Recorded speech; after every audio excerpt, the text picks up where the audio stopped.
Well, Zoo Knoxville still has the largest collection of this endangered species outside of Madagascar. We're talking about the flat-tailed tortoise. In this week's Wild Inside, our photojournalist Elizabeth Manning is showing us how the zoo is making sure the species continues to thrive.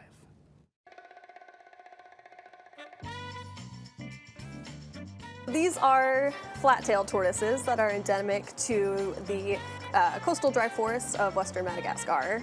They're critically endangered, so they're under a real threat of extinction in the wild. Their biggest purpose is contributing to an assurance colony. So right now, since they're critically endangered, in their natural range, they're experiencing a ton of habitat destruction that has wiped away a lot of the suitable habitat and a lot of the adults.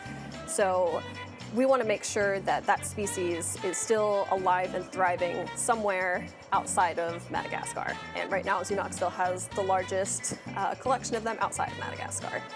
There's a really realistic possibility that these animals would be extinct in the wild within our lifetime. So it's really important that they are thriving somewhere. So they're from a region that has a lot of variation, or like extreme variation in their climate.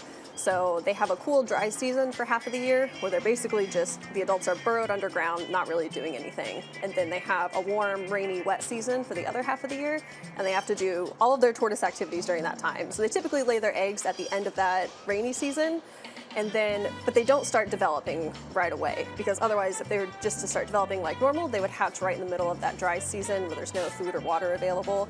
So they go through what's called a diapause, or like a halt in development. What's tricky is trying to replicate that in captivity, working with different temperatures, humidity, and how we're going to break that diapause. So this year I had tried a new method where it's kind of a more hands-off approach, and just set them up more closely to how we set up the adults. So instead of cooling and warming them artificially, I just set them up pretty similar to the adults and then only put them in an incubator once they started developing. They have a really long incubation period, and so it feels like a lot of time or opportunities to mess up, but it also feels like really, really rewarding once they do finally hatch.